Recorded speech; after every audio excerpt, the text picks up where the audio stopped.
Hello' everyone, পুনৰবাৰ স্বাগতম জনাইছোঁ মোৰ অন্য এটি মিনি ব্লগলৈ। আজিৰ ভিডিঅ'টি অলপ ব্যতিক্ৰম।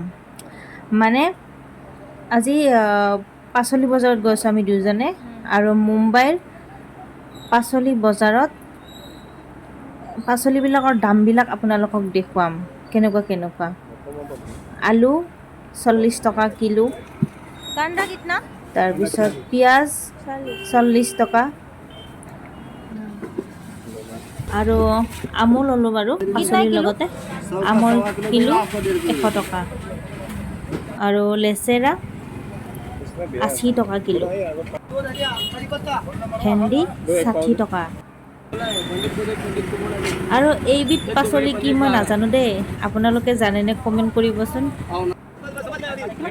তিতা কেৰেলা 120 টকা, পটল 120 টকা,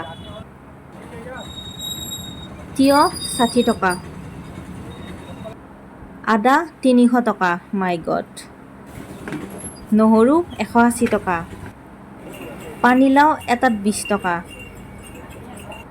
বেঙেনা 4টাত 20 টকা,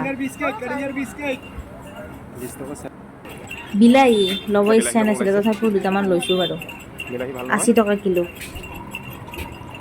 তাৰপিছত নেমুবিলাক দেখিলেই মানে খং উঠে মোৰ, ইমান অকণ নেমু। 10 টকাত 5টা দিয়ে, কিন্তু অকণ কাৰণে 6টা দিছে।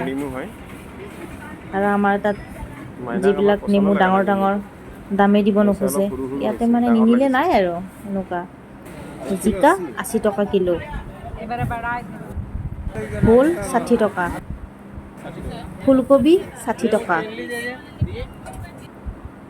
আৰু তাৰ মাজত ফলো লৈ আছোঁ দেই মই। আপেল 150 টকা কিলো। মানে ভিডিঅ'টো এইকাৰণে বনাইছোঁ, মোক বহুতে সোধে মানে তাত কিমান দাম বস্তুবিলাকৰ, সেইকাৰণে দেখাইছোঁ বাৰু।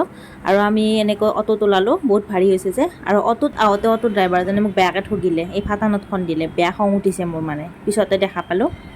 আৰু আজিলৈ ভিডিঅ'টো ইমানতে, বাই বাই।